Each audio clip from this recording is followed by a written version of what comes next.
Hello, YouTube. All right. So, I was watching a Bob Wells video last night. I think he uploaded it about 5, 6 days ago. And in that video, Bob Wells is recommending that nomads, van dwellers, buy land.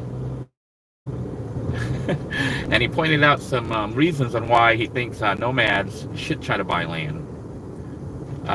Essentially, let me try to recap it really quick. But essentially, he says that nomads should try to get land, like cheap land, out in the desert. I agree with him in principle, but I'm not so sure about getting land in out there in Arizona or in Mexico or whatever, out there in the West, the wild West. I actually have a better suggestion. If you're trying to get it for the purposes that he was recommending, so you have like a permanent address, a home base you can stop at, so you can check out, if you have pets, you can take them to the vet, a regular vet. Maybe you have a doctor, you can see a regular doctor, so maybe plan to stop at your homestead every 6 months or so, check in. But he was recommending getting land out in the desert, which I thought was crazy. I mean, I guess it is if you're a survivalist, and he was talking about setting up a water catchment and, like, dude, you're in the desert. You can do water catchment and stuff, but trying to survive out there is going to be extremely difficult.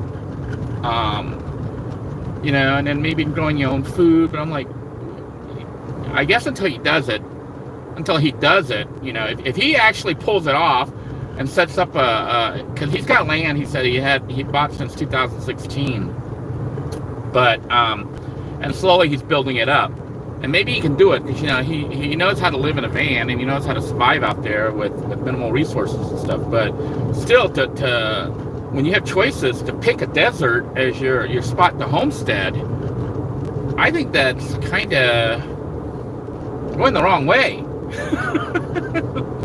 My advice is to do what he says, but not in the desert. And you can actually buy a house with land that you can own, a house with the land and address and a street that you can drive up and park your car, or maybe park your RV or your van in the back for probably under $2,000. If you look at certain cities, they're just not big cities, like I need to try to find that channel where the guy was talking about the houses there.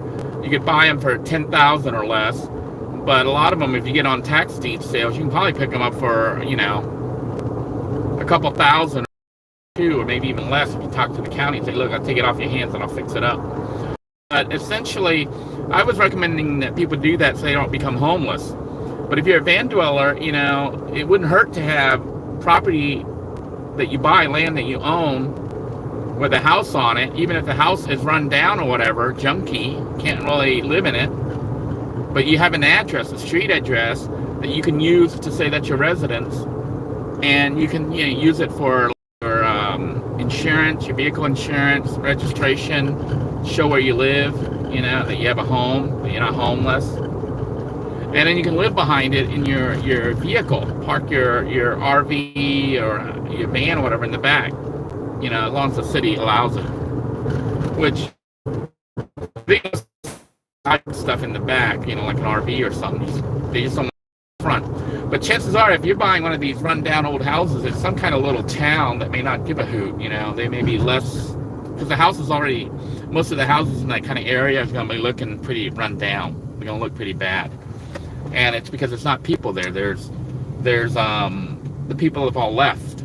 Or those houses that you're there, the people have abandoned. They either left or they died, and they stopped paying taxes to the county, the state or the county, and the house was sold through a tax deed. So, yeah, I do agree that van dwellers and nomads and stuff, it would behoove them, if they can afford to get it, to get an address, a real address that's theirs. Now, if you want to go live in the desert and try to homestead out there, what Bob didn't point out was that a lot of that land you can't get to. You know, his land, he said he had an actual address. So maybe if you get one of those places like they do in Florida where they were going to develop it and they built up streets and stuff, but then they never put the houses down. They never put the houses down. Try to pass the mail truck there. But anyhow, if you get an area where you can get a house with an address, now you have an address, you know. But I didn't, you know, even where he's got his land, he was saying they still have restrictions, but they just don't enforce it. But, you know, they could start enforcing it, and then you're going to be in trouble. I would recommend just avoiding all that. And if you're wanting a place to eventually settle down or have as a home base, look around, you know, or watch. I got to try to dig up that YouTube channel where the guy does it. He does like real estate deals, you know. He helps people find houses and stuff. And he was showing how there are parts of America that have pretty much been abandoned, and the houses are super cheap. And though if those houses are pretty cheap, you know, super cheap, I bet you if you get a tax deed in that county, you might be able to pick up a house for $500, $600, $1,000, the house and the land. I had contemplated doing that a while back before I got my house, but I wanted to try to stay where my children are. That was some of the stuff holding me back. You know, I had all these rules I had to follow. They're my own rules, like don't leave your kids. Stay close to your kids as long as possible until you're sure they're going to be okay. Then you can leave. So, and then, you know, then the other issue was once I started working, which I kind of stumbled on this job, you know, as a space janitor. I'm a space janitor. Do you believe that? There's such a job. But anyhow, I stumbled on it, and now, you know, I decided to get a house in this area. So that kind of limited what I could do. But I know that if I didn't have any limits, like if I was free, a true nomad, I could live anywhere.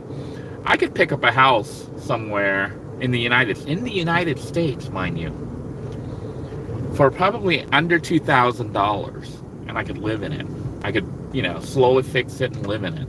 But if I didn't want to live in it, what I had thought of doing in this area, in my area, which is Florida, which is a housing boom, going through a housing boom right now, I was going to buy like a burnt down house. You know, sometimes they have houses that they burn down, but they sell them at county auction or whatever because people abandon it. And you can pick it up for pennies. It's like, I'll get the house so I can get the address. And maybe have water turned on. I don't know. Electric if they'll run it. If not, doesn't matter. I know how to generate electricity, and I'm in Florida, so water catchment here might work better than water catchment in the desert. Now, in the desert, I do suppose they do get rain. You know, even saying they get snow and stuff, so you can catch the snow eventually, and it becomes rain. But, you know, it's a dry, arid area. And then the other problem is, you know, he was saying, like, you could set up your little homestead and leave it there. But, you know, people break in. Vandals and stuff will drive out there and break into your house, and there's no one there. In a city, it can still happen, but, you know, if you get a house in a city area that's kind of an abandoned city, one, there's not too many vandals because it's an abandoned city. Everybody's left. All the young'uns, the ones that would break into your house and graffiti it, are gone, you know. It's like a dying town. It's mostly older people. Maybe some young people, but they're not going to break into your house, especially if you get to know the neighbors and keep an eye on your house, maybe even help you with mail and stuff. Hey, Claire, good to see you on here. Long time no see. Janet says she'd rather be much better in the desert. So I guess some people prefer the desert, maybe. You know, my only experience with the desert has been traveling through it. And, you know, me, it was hot. Like, when I went to Vegas, Las Vegas was so hot. And then driving from Las Vegas to Los Angeles, going through Death Valley, it was like 131 degrees Fahrenheit. 131 degrees. That's not how hot it felt. That was the temperature reading. And can you imagine trying to living in a van in that kind of temperature? It'd be like 250 degrees inside your van. It's like you're driving along and you start smelling bacon and then realize that's you. No, I recommend keeping an address, you know, if money is an issue, I guess you can try to do what Bob Wells is recommending. And he says that that area has other van dwellers that are doing it. So when you do that, it's kind of like a community. So, you know, semi-community, and you guys can kind of watch each other's backs. So that might work. But for me, you know, because I've always been a loner. You know, I've never even gone to any of these van dwelling meetups or anything like that.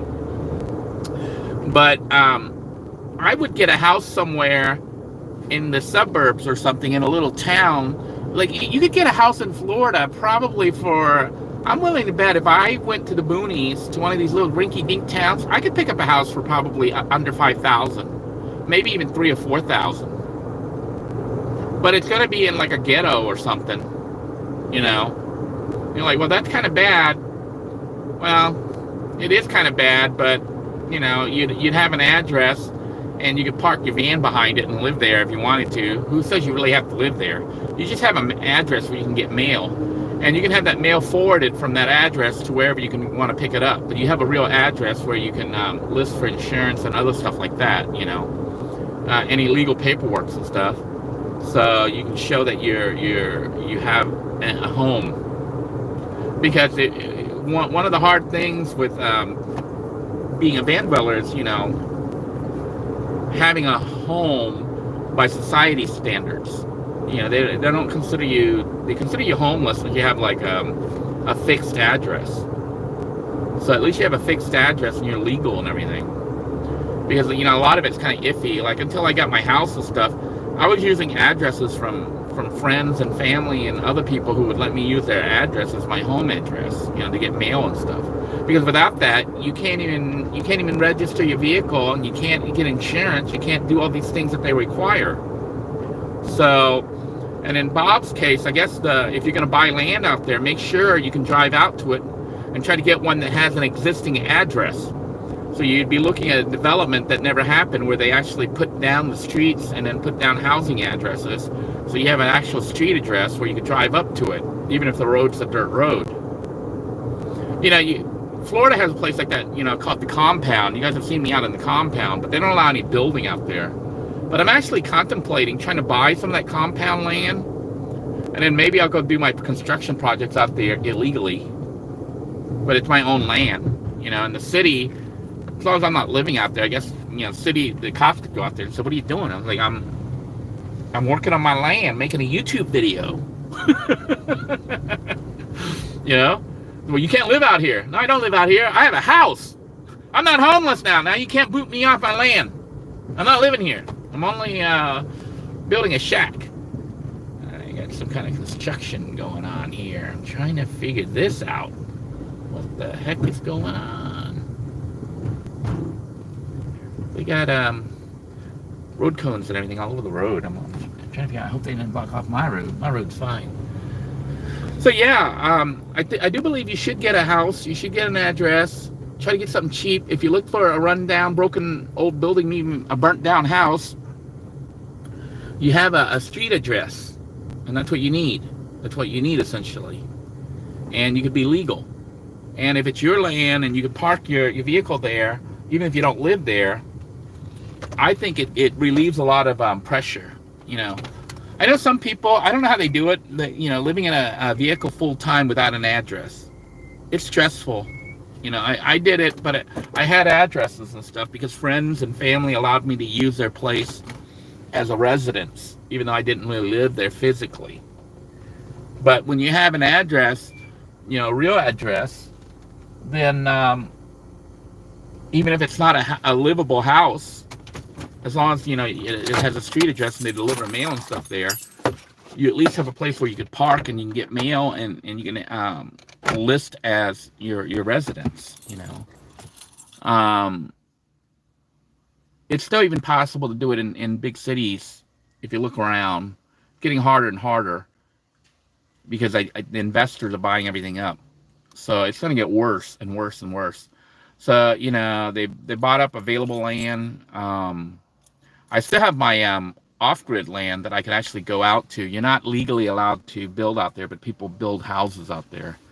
You just can't lay a foundation, but people say they build a camp. Some of those camps, they're like 2 stories.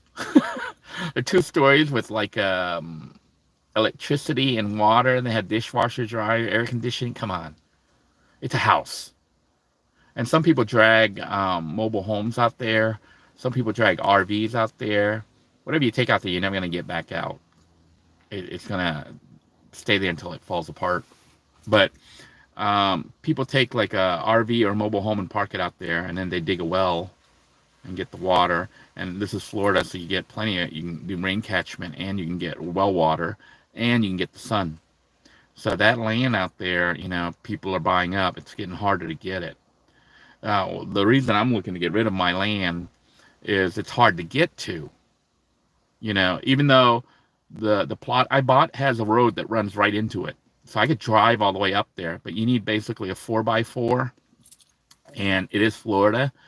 And Florida, if you're familiar with it, off-road, is full of this thing called sugar sand, which makes the vehicle sink in. So you need like a 4x4, and it can still get stuck. And I'm like, well, I've been out there to stake out the land and look at it, and I like it. But getting out there, the dude who knew how to drive and had a nice 4x4 truck. I don't want to get a 4x4 truck. And I've heard that during rainy season, the roadway floods over and it becomes almost like a river. So you have to get out there and then get a raft to get to your land. So I'm like, if you were totally off grid and, wanted to be left alone, because you can hunt there too. There's wild boars and stuff out there. You can hunt, you could live out there without really having to come out to society unless you wanted to. But I don't want to be like that, I'm not one of the survivalist types who can handle that. I like to try to drive on paved roadways. Or, if it's a dirt road and my vehicle can make it without an issue, I like having access to conveniences of society like a grocery store. I don't want to have to go hunting to survive. Some people love that, and some people don't mind, and those are the people that would survive, in the event of the end of the world. Bob kind of jokingly talked about the zombie apocalypse and stuff, and all these preppers do all this stuff, but I look at some of their prep, and I'm like, you're going to run out of food. So you have enough food to maybe last 6 months, 3 months, then what are you going to do?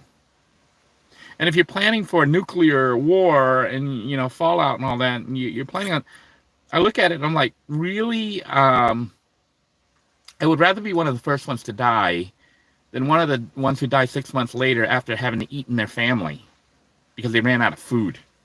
I'd rather be one of the first ones to go. The prepping that I do isn't for survival. The prepping that I do is to save money and become less reliant. But I still am reliant, like I don't want to go kill a pig, okay, or kill a cow for steak. I like the convenience of going to a grocery store and it's already been done for me.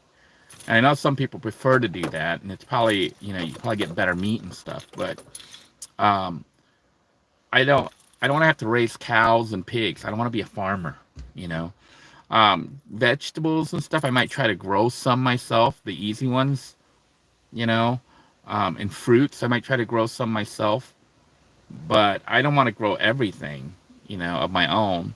I guess you can do that if you really truly want it to be, totally off grid and stuff. You can even do it while you're on the grid, and build up your little homestead. But I don't really want to do that. I was living in a van not because I wanted to. I was living in a van by necessity. So I guess it's a difference in mindset. If you're doing it for freedom, maybe living out in the desert might work for you. But I would recommend just traveling through the desert and staying there at least 2 months in your vehicle and see how you like it before you say, hey, I can do this. Because people die in the desert. It's unforgiving, and what Bob is talking about is basically buying land in the middle of nowhere. And if something happens to you, now he said the one he got, he had cellular service, so it was able to get telephone service. So he was fortunate in that area. But you'd have to check all that out. And the only way to check that out is to get out there and check out the area and see what's available. But I think you could do the same without going out to the middle of nowhere, unless that was your dream of wanting to do that. I know a lot of people have the dream of living off grid totally and being totally self-sufficient. I see this all the time on the Living in a Van group. People think that they want to live in a vehicle, but then they want to run 3 air conditioners and 4 refrigerators and 2 microwaves. And I'm like, dude, you'll be lucky if you can get 1 microwave working. Refrigerator uses a lot of power. Air conditioning will suck your batteries dry, your solar panels. You don't have enough. It's hard to generate enough electricity to live totally off grid and function as if you're still on grid.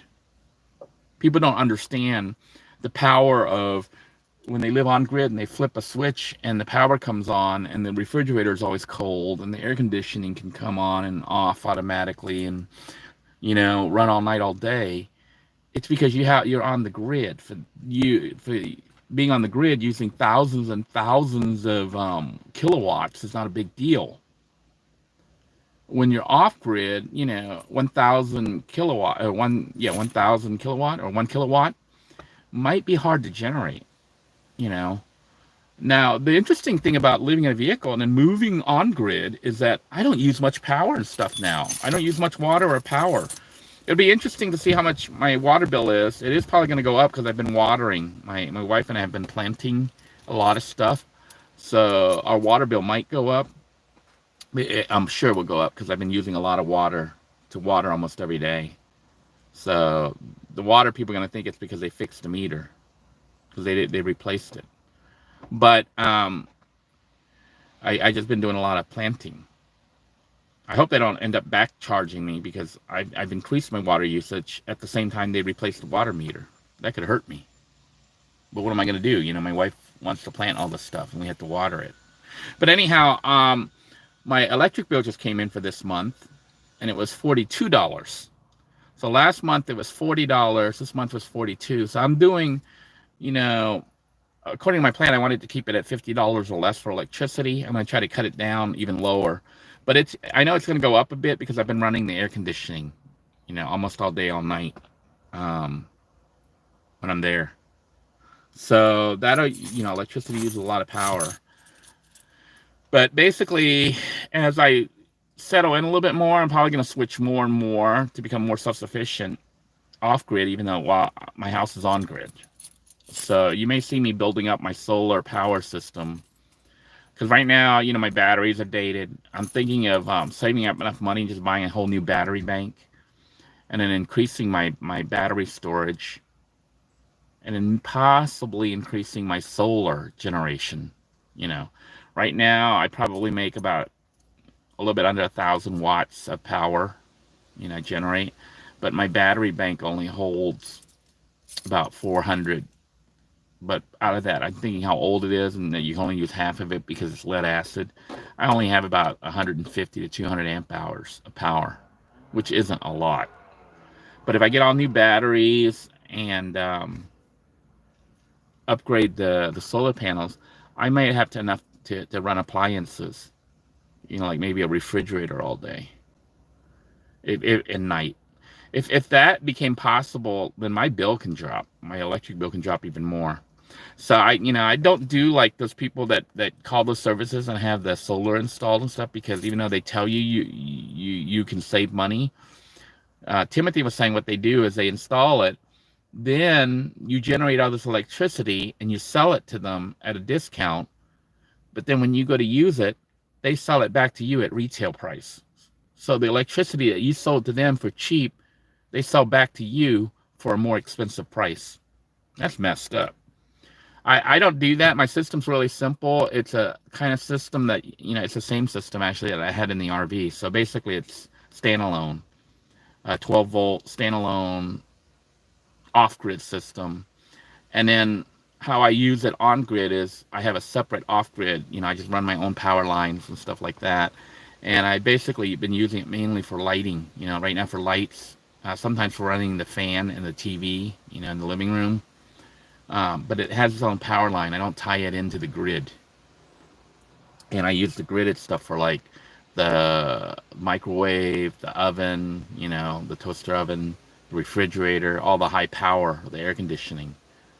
And the other interesting thing to note is if you get a cheaper house like a mobile home or whatever, and you put AC in the window, you only have to have the AC on in the room you're in.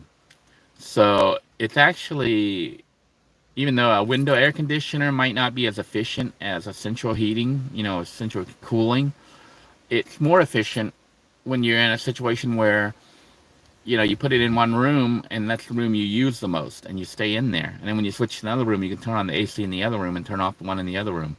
So it ends up being cheap. Like, I haven't really been roasting because I've been sitting in air conditioning almost every day.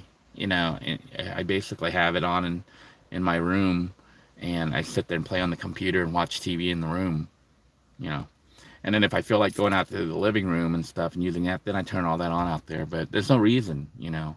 So having window AC units can actually be more efficient,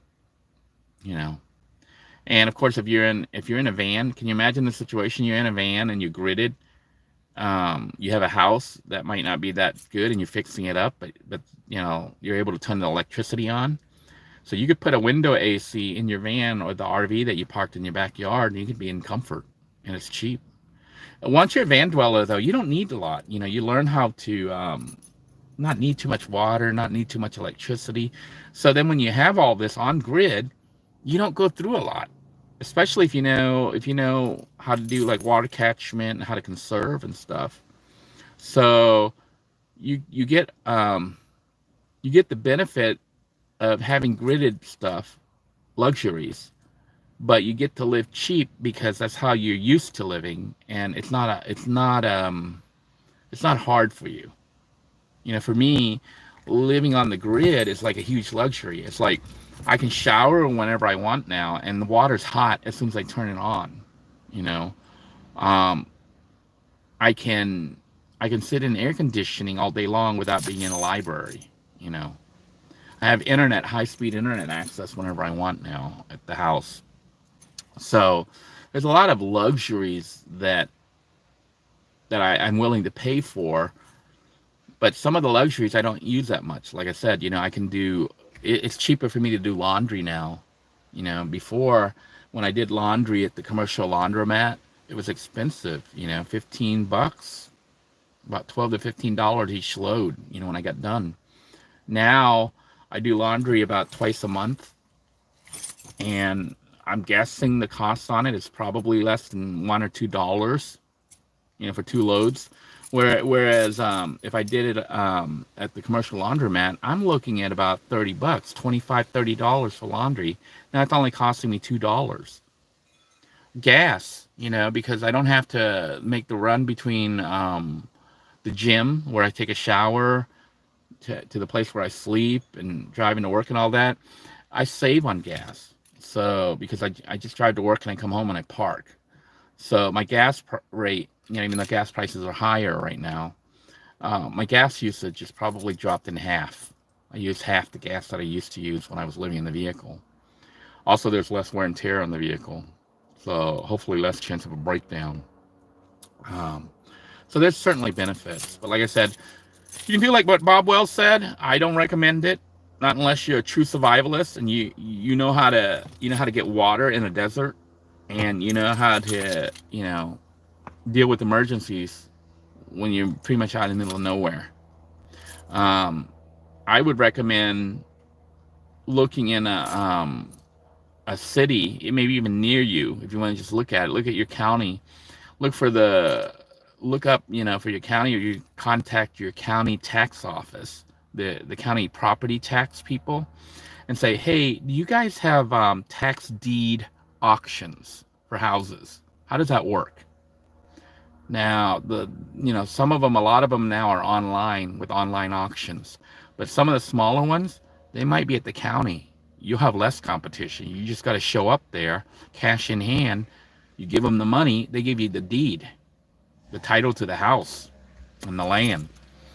And like I said, if you look around, I'm sure you can still get them for under $2,000. You can have your own house with your own land for under $2,000. And I know $2,000 might be hard for some people to come by. It was hard for me, but not impossible. And the fact that, you know, if you're a van dweller, you already know how to live with minimal. So imagine having a place where you could have the electricity turned on, and then you could park behind there with your van, and you can run air conditioning all that you want. If you ran air conditioning in your van, you know, you can get one of those window units. It's probably going to run you, you're probably going to have to turn it off because it gets freezing. You'll be like an ice box in your van. But you probably spend less than $30 a month on electric, you know, to run your AC full time in a van, you know. And you could also run a microwave if you wanted to, a toaster oven. You guys saw my setup, you know, my van initially was set up with a toaster oven. I actually had a microwave too, but I never really used the microwave. And it had a refrigerator, a regular, you know, storm refrigerator in it. All that was put in here because originally my plan, because I didn't have money, I was hoping that I would be able to park at a friend's house and just plug into their power and get, you know, pay them $100 a month for power. Because with power, the refrigerator can work, the microwave can work, the toaster oven can work. Basically, your van has everything a house has other than the bathroom, you know. So, ways to save money and ways to do things legally and be safe. And like I said, I personally, I think getting a house with an address and a street that you can drive up to and park your car is more doable and better than trying to homestead basically on a plot of land in the middle of the desert. I'm going to read your comments and then I'm going to sign out here, but let me read your comments and address stuff. Yeah, Inspirational Nomad says that. And and the other thing, Inspirational Nomad, he says, I'm going to read you what Inspirational Nomad says. I agree, Denoy. I saw Bob's video and agree with your points. You need to be by your resources, especially as you get older. Yeah, the people Bob is addressing are people in their 50s, 60s, 70s. And a lot of them may have medical issues. And he's suggesting they go out into the desert. I'm 55 and I'm starting to hurt now. I'm starting to have issues where I wake up and my arm hurts. So I pull my arm back too fast. It's like, I can barely move it back, you know. I know some of you in your 40s and stuff, you may not realize that, but you're at the verge of where your body starts to fall apart. So I feel for you. Something to not look forward to. And you know, Inspirational Nomad says, yeah, you need those resources, especially when you're older.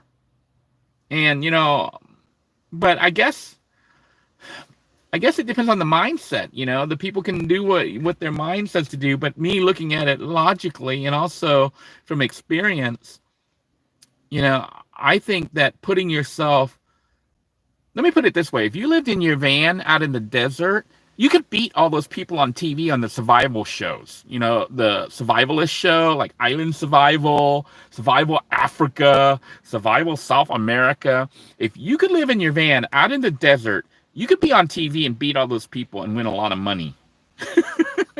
So I don't think it's realistic to expect a 67-year-old or, you know, woman or man to live out there in the desert like that without any prior experience. Let me continue on. Now, see, Janet says the only thing about buying a house is you have to have the money to fix it up and do the maintenance. I would just go for a piece of land and park my rig on it. What you're not getting, Janet, is that if you buy a house and it has a mailing address and everything on it, and it has a backyard, you could park your vehicle behind it. I didn't say you had to buy the house to fix the house. Like I was gonna buy a rundown, burnt down house that had a nice yard that was hidden in the back with trees all around, and I was gonna take my RV, you know, or my van, and park it back there. And then I was going to act like I was fixing the house, maybe put stuff up and look like I was working on the house, but I'm actually living there behind the house. And if water and electricity could be turned on at that location still, you know, talk to them about it. If they could turn on water and electricity, you could live out of your vehicle with water and electricity. And let's say you get a bad house, but the bathroom still works. Well, now you have a bathroom that you could, you know, make work with running water and everything. It just, to me, you're still living kind of in poverty, but at least you're not on the street where, you know, like at the Walmart parking lot where at the middle of the night some drunk dude starts banging on your window and you're like, what the f? Or if you're like me, when you were parked out in the compound out in the middle of nowhere, some guy that was on crack or some crazy weed or whatever started acting like a zombie trying to rip my window open. Those are the situations you deal with at a van dweller, you know. I guess if you're out in the West, you know, there's less people to encounter, but some of those places you hear about people being found dead. That the two women that were van dwellers that were found dead, murdered, somebody killed them. People robbed them, you know. Even that Lowry dude was getting rides out there at the national parks. You know, he could have killed people. Well, he did kill somebody, you know, his fiancée. But when you have your own house and your own land, I mean, there's always a chance somebody could mess with you, but there's less chance, I think, when it's your own land, you know, and your own house. Good to see you, Timothy. You know, Timothy's a cartoon now. Take a look at Mo Bang for Your Bucks' icon, avatar. He's been cartoonized. But you know, like I said, having a house, fixing it, you could do it at your own time, and if you have the budget and if you want to. My point in buying a house, especially a crappy rundown house for $1,000 or $2,000, is so you have a street address and a building and maybe a yard and a place to park your vehicle behind it. Maybe even tow in a, you know, people always give away RVs and stuff, but if you're out there in that little town, you might not have access to an RV. But get a bus or something, or van, and have it put over there. And then you could live in it. And if the water, if the sewage still works there and stuff, you could have running water. You could have a working toilet. Mobang says paying property tax is a pain, though. Yeah, but if you buy that house for like $2,000 and it was only worth like $10,000 or less, your property tax is going to be less than $100 a year or something like that. You know, $100 or $200 a year.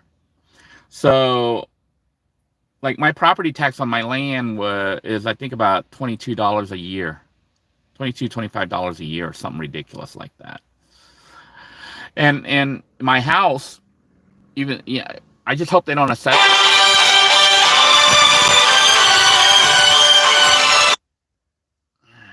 Decline that call there. Call came through. Sorry about that noise there. That was a phone call coming through. But my house is not valued that much, even though on the market right now, I think it's worth a lot more. You know, people would offer a lot more money for it, especially since it's livable now. But on the books, because it's a poor neighborhood, it's evaluated at very low. And I'm like, keep it low. So, you know, if you're wanting to sell your house, you want them to evaluate it higher. But if you're wanting to live in it, you want them to evaluate it lower. Assessed value is low. With the assessed value being so low on this house, my taxes are minimal. And then I'm also trying to claim, they say, Florida says that if you're a veteran, a disabled veteran, you can get, you know, disabled veteran, you can get a discount on your property taxes, and also homestead. So I'm going to try to do all that and see if I can get my taxes even lower. So if I can do all that, and then I'm like, well, I don't think this is the best house ever. And my plan wasn't to live out in it, but after looking at how cheap it is, I'm like, man, I can live in this house comfortably and everything, with food, with water, with utilities, paying everything, including high-speed internet and everything, for under $300 a month. $300 a month, and I have a whole house with air conditioning, electricity, water. That's cheaper than it was for living in the RV at an RV park where I had access to those things, but it wasn't as nice. Lena. Is it Lena? Lena Brown? Haven't seen you on here in a while. Good to see you back. Says BlackRock is buying up all the houses that are on the market. Soon nobody can own a house. I think that's what they're doing. They're buying everything up. That's why I'm telling people, trying to get the word out while people can still get it. Because all these properties are being bought up by companies, big companies, and then nobody's going to have any land anymore. You won't have land. You won't have, especially land with a house on it. Lawler Stop wants to know what part I'm in, Florida I'm in. I'm on the east coast of Central Florida, what used to be called the Space Coast. I can see rocket launches from where I live. It's basically my backyard. I'm in a very good spot. I'm about 30 minutes away from the beaches. I'm about 45, 50 minutes away from Orlando. I'm about an hour and a half away from St. Augustine. So, you know, I'm in a very good spot. It's the Space Coast. So it's not like if I picked one of the little tiny cheaper towns, I could get a better deal. But where I am, I had to pay a lot because the houses here are now going for like millions. You know, some of them are now $1 million. Some of my neighbors, most of my neighbors, the house is not in my development, but like just one development over. I think they're $500,000 to $1 million homes. I know for Timothy and those people in California, that's nothing. But for Florida, $1 million home is like very nice. Well, used to be very nice. Now they're starting to look like regular houses and they're jacking up the prices. Used to be in Florida for $400,000. You could buy a house that was about $7 million or $8 million in California for that price. Now, for $400,000, you could buy like my old house, which I had a picture a few videos back. That was my old house that I bought for $67,000. That now is probably worth about $350,000. It's crazy. But, you know, that same house in California is probably more than $1 million. Bang says, well, nobody should pull together and buy one house to share the responsibility.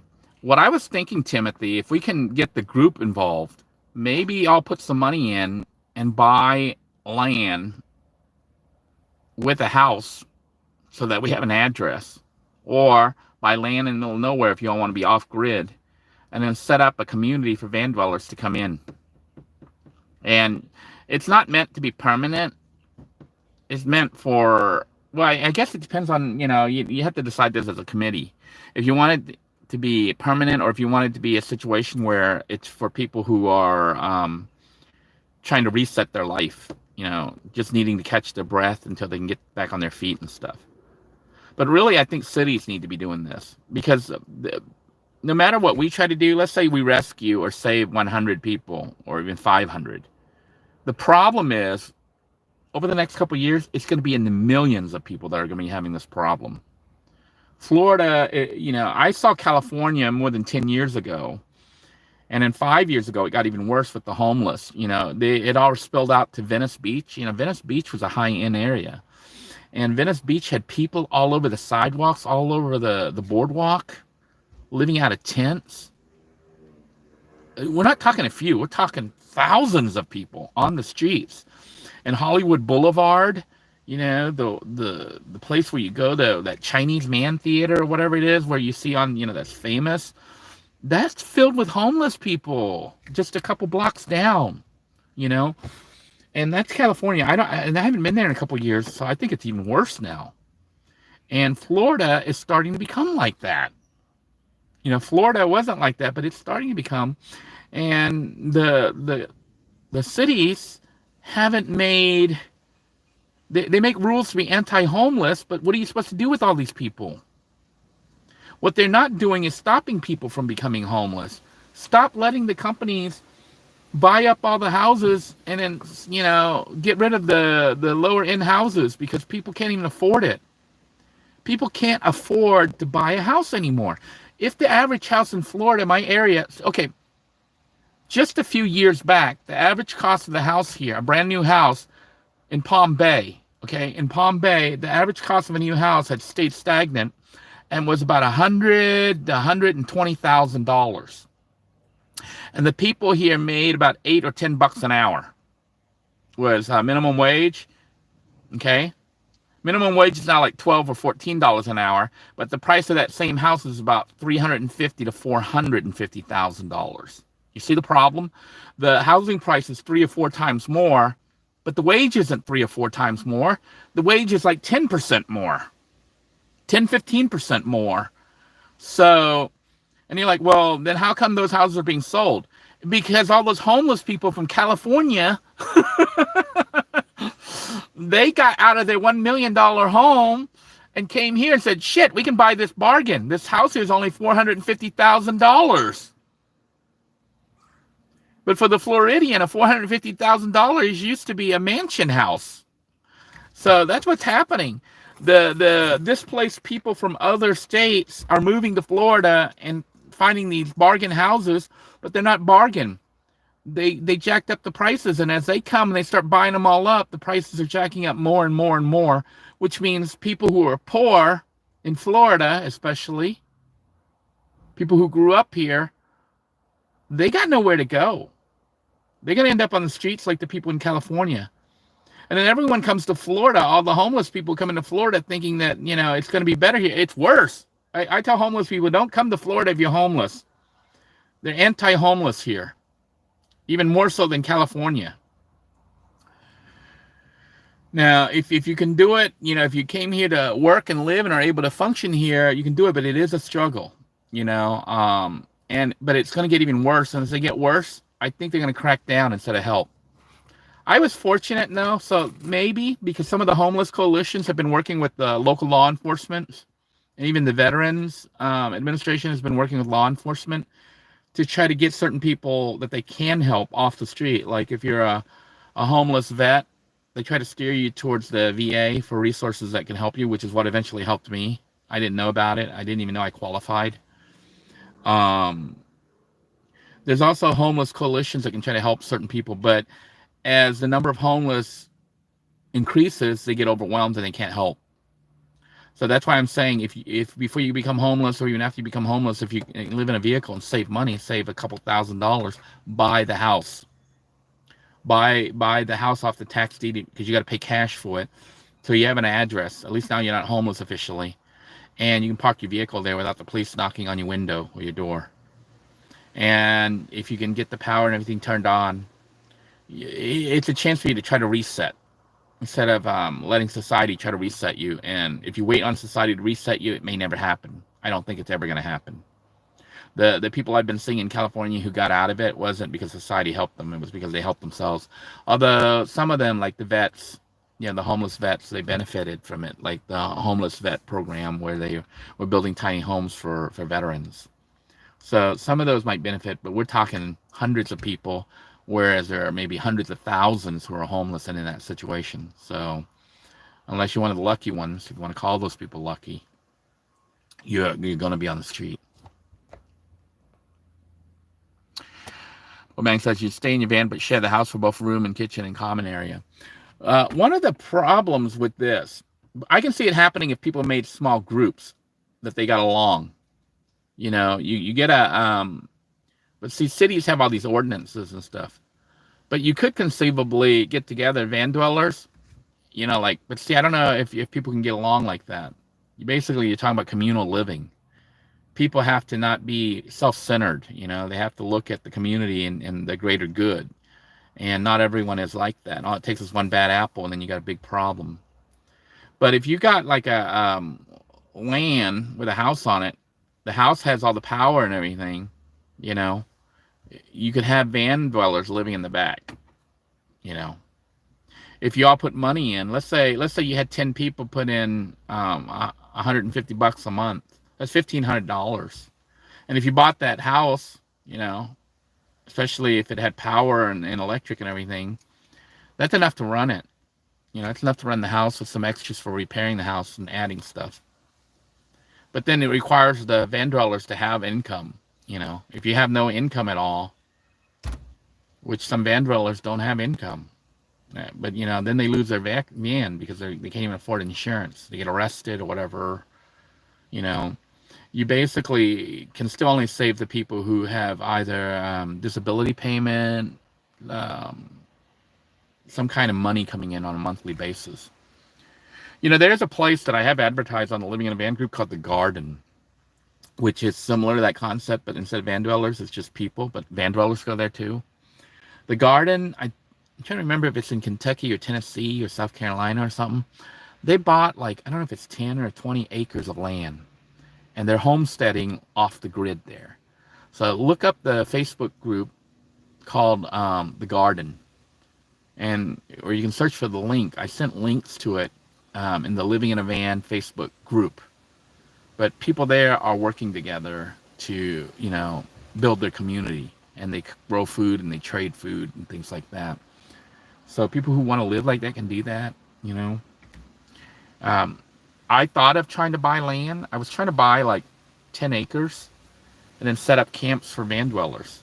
You know, they could just come in. But then people were telling me all the things that could go wrong. Like you get one bad person that doesn't want to leave or is causing trouble for everybody else. And then you get police involved and the county. And then it's like, I don't want to deal with this shit. I got my own problems.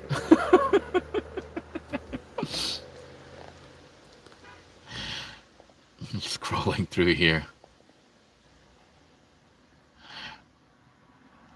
Hey, Idoji, did you get the thing yet? Did you get the patch yet?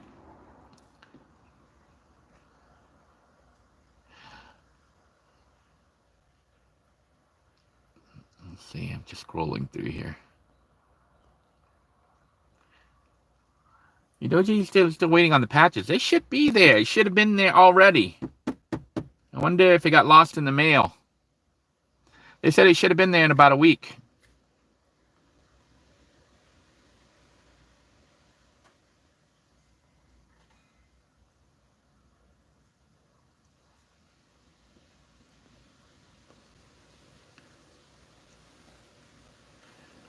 Syndicate. Anyhow, I'm going to go ahead and sign out. Save up some money if you're not, even if you're a nomad, consider getting a house. You don't have to get a house that's functional. Get one that has a legal address, a functional street address. Maybe park your vehicle behind it. You can live behind your own house, but don't pay more than $2,000 or $3,000 for it if it's not a functional house. And who knows, if you got money and stuff and you want to fix it up, maybe you could turn it into a real house, you know, if that's what you want. But if you like living in a van and you don't have the money to travel across the United States, you know, people who live in a van and can travel and stuff, the true nomads that have either disability or pension or something that gives them money on a regular monthly basis, they can afford to do that. But if you are a person like me who wasn't really a van dweller but forced to live in a van, you know, and you didn't have like a pension or whatever, it might be good to get save up enough money to try to get like a tax deed house, and then you can live there, or, you know, at least park your vehicle and live behind it. And then meanwhile, you can get a job and build up your income and try to reset your life that way. I wish everyone the best of luck. I want to thank you all for joining me. If you haven't already done so, make sure you tap that like button, hit the subscribe button if you're not already subscribed, and make sure your notification for YouTube and this channel is turned on. A lot of people aren't getting notifications. Until next time, everyone, God bless you all. Stay safe. Bye-bye now.